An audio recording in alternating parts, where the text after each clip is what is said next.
നമസ്കാരം. മല്ല ഫുട്ബോളിൻ്റെ മറ്റൊരു വീഡിയോയിലേക്ക് എല്ലാവർക്കും സ്വാഗതം. അപ്പോൾ നമ്മൾ ഇന്ന് ഡിസ്കസ് ചെയ്യാൻ പോകുന്നത് യൂറോപ്പ് ലീഗിൽ നടന്ന രണ്ട് മത്സരങ്ങളെക്കുറിച്ചാണ്. സ്പേഴ്സ് ഫ്രാങ്ക്ഫർട്ടിനെതിരെ 1-1 സമനില വഴങ്ങി. മറ്റൊരു മത്സരത്തിൽ മാഞ്ചസ്റ്റർ യുണൈറ്റഡ് ജയിക്കേണ്ട കളിയായിരുന്നു, പക്ഷേ അവസാനം കൊണ്ടുപോയി കൊളാക്കി എന്ന് പറഞ്ഞാൽ മതി. 2-2 സമനില ലിയോണെതിരെ വഴങ്ങിക്കൊണ്ട് രണ്ട് ടീമുകളും സമനില കുരുക്കിലേക്ക് പോകുന്നതാണ് നമ്മൾ കണ്ടത്. ഞാൻ സ്പേഴ്സിൻ്റെ മത്സരമാണ് പ്രധാനമായും ഫോളോ ചെയ്തിട്ടുള്ളത്. നമുക്ക് ആ മാച്ച് തന്നെ സ്റ്റാർട്ട് ചെയ്യാം. കോണ്ടൻറ്റ് ഇഷ്ടപ്പെടുകയാണെങ്കിൽ നിങ്ങൾ സബ്സ്ക്രൈബ് ചെയ്യാനും ഷെയർ ചെയ്യാനും മറക്കരുത്. അപ്പോൾ സ്പേഴ്സ് സ്വന്തം ഹോമിൽ വെച്ചിട്ട് ഫ്രാങ്ക്ഫർട്ടിനെതിരെ ജയിക്കാൻ പറ്റിയില്ല എന്ന് പറഞ്ഞിട്ടുണ്ടെങ്കിൽ വലിയൊരു ലെറ്റ് ഡൗൺ തന്നെയാണ്.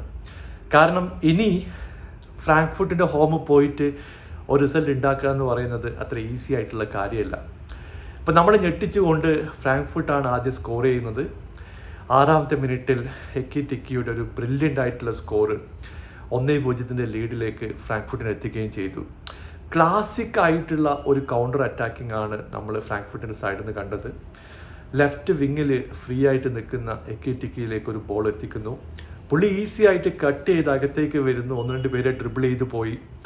3-4 പേരുടെ ഇടയിലൂടെയാണ് ഈ ഒരു ഷോട്ട് പോസ്റ്റിലേക്ക് എത്തിക്കുന്നത്. വികാരിയോ ചാടിയൊക്കെ നോക്കി, പക്ഷേ പുള്ളിക്കൊന്നും ചെയ്യാൻ പറ്റിയില്ല. അങ്ങനെ 1-0 ലീഡിലേക്ക് അവരെത്തുകയാണ്. പിന്നെ നമ്മൾ സ്കോർ ചെയ്യാൻ വേണ്ടി മൂക്കുകൊണ്ട് ഇക്ഷ എണ്ണ വരയ്ക്കുന്ന ഒരു കാഴ്ചയാണ് കണ്ടത്. 4-4-2 എന്നുള്ള ക്ലാസിക് കോമ്പിനേഷൻ ഹൈലാൻഡ് കളിക്കുന്നു. ലെഫ്റ്റ് വിങ്ങിലൂടെ സണ്ണിനെ ഉപയോഗിച്ചുകൊണ്ട് നമ്മൾ പെൻട്രേറ്റ് ചെയ്യാൻ ശ്രമിക്കുന്നു.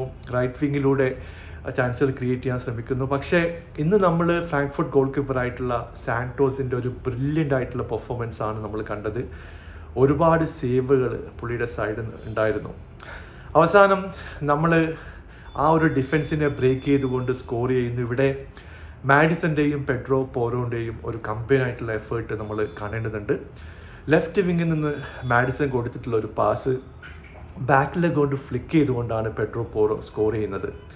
അങ്ങനെ 26ാമത്തെ മിനിറ്റിൽ 1-1 നമ്മൾ കളിയിലേക്ക് തിരിച്ചു വരികയാണ്. പിന്നീട് 1-2 ചാൻസുകളൊക്കെ മിഡ്ഫീൽഡിൽ നിന്ന് ഫസ്റ്റ് ഹാഫ് നമുക്ക് കിട്ടി, പക്ഷെ അത് കൺവേർട്ട് ചെയ്യാൻ സാധിച്ചില്ല. അങ്ങനെ 1-1 സ്കോറോടെ ഫസ്റ്റ് ഹാഫ് മുമ്പോട്ട് പോയി. സെക്കൻഡ് ഹാഫിൽ വേ ബെറ്റർ ആയിട്ടുള്ളൊരു പെർഫോമൻസ് ആണ് സ്പേഴ്സിൻ്റെ സൈഡിൽ നിന്ന് കണ്ടത്. സോണിനൊക്കെ ഒരു ബ്രില്യൻ്റ് ആയിട്ടുള്ള ചാൻസ് കിട്ടിയിട്ടുണ്ടായിരുന്നു. പുള്ളി ലെഫ്റ്റ് വിങ്ങിൽ നിന്ന് വന്ന് ഒരു ടച്ച് എടുത്തുകൊണ്ട് ഒരു കേർവിങ് ഷോട്ട് പോസ്റ്റിലേക്ക് അടിച്ചിട്ടുണ്ടായിരുന്നു. പക്ഷേ സാന്റോസിൻ്റെ ബ്രില്യൻ്റ് ആയിട്ടുള്ള സേവ് ഫ്രാങ്ക്ഫർട്ടിനെ കളിയിൽ പിടിച്ചു നിർത്തി. അത് കൂടാതെ 1-2 കിടിലൻ ചാൻസുകൾ പെഡ്രോ പോറോ സെറ്റ് പീസിലൂടെ ക്രിയേറ്റ് ചെയ്തു. 2 പ്രാവശ്യം നമ്മൾ വുഡ് വർക്ക് ടെസ്റ്റ് ചെയ്തിട്ടുണ്ട്. ഇവിടെ ബെൻറ്റുങ്കോറിൻ്റെ ഒരു ഹെഡർ വുഡ് വർക്ക് തട്ടി പുറത്തു പോയി. നമ്മൾ ബെർഗ്വാളിൻ്റെ കാര്യം ഇവിടെ എടുത്ത് പറയണം. ഓരോ മാച്ച് കഴിയും തോറും പുള്ളിയുടെ കോൺഫിഡൻസ് ലെവല് വേറെ ലെവലിലേക്ക് പോവുകയാണ്. പുള്ളി മിഡ്ഫീൽഡിൽ നിന്ന് കഴിഞ്ഞ മത്സരത്തിൽ എടുത്തിട്ടുള്ളൊരു ഷോട്ട് ഉണ്ട്. ബ്രില്യൻ്റ് ആയിട്ടുള്ളൊരു ബുള്ളറ്റ് ഷോട്ട് തന്നെയായിരുന്നു. സാന്റോസിനെ ബീറ്റ് ചെയ്തു, പക്ഷേ അതും വുഡ് വർക്ക് തട്ടി ഡിഫ്ലക്റ്റ് ആയിട്ട് പുറത്തു പോയി. ബ്രെൻഡൻ ജോൺസന് ചാൻസ് ഉണ്ടായിരുന്നു, സോളാങ്കിക്ക് ചാൻസ് കിട്ടി. അങ്ങനെ സെക്കൻഡ് ഹാഫിൽ നമ്മൾ നല്ല രീതിയിൽ തന്നെ കളിച്ചു, പക്ഷേ നമ്മൾ കൺവേർട്ട് ചെയ്യാത്ത സിറ്റുവേഷനിലേക്ക് കാര്യങ്ങൾ പോയി. ഫ്രാങ്ക്ഫർട്ടിൻ്റെ 1-2 കിഡിലും കൗണ്ടറൊക്കെ വന്നു, പക്ഷേ എങ്ങനെയൊക്കെയോ നമ്മൾ കളിയിൽ പിടിച്ചു നിന്നു.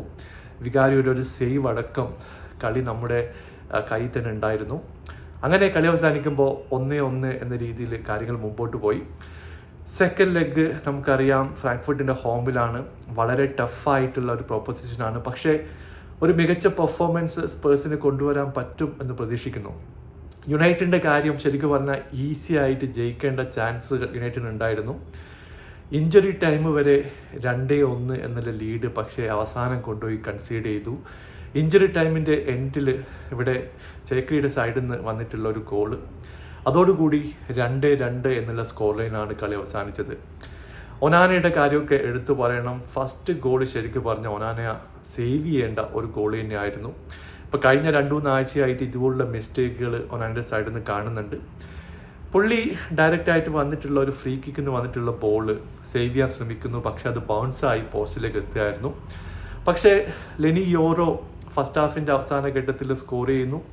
പിന്നീട് സെക്കൻഡ് ഹാഫിൻ്റെ അവസാന ഘട്ടത്തിൽ കൃത്യമായിട്ട് 6 സൈഡിൽ നിന്ന് ഒരു ഗോൾ വീഴുന്നു. ഇങ്ങനെ 2-1 ലീഡ് യുണൈറ്റഡ് ഉണ്ടായിരുന്നു. ഒന്നുകൂടി പിടിച്ചു നിന്നിരുന്നെങ്കിൽ ശരിക്കും പറഞ്ഞാൽ കളി ജയിക്കാമായിരുന്നു.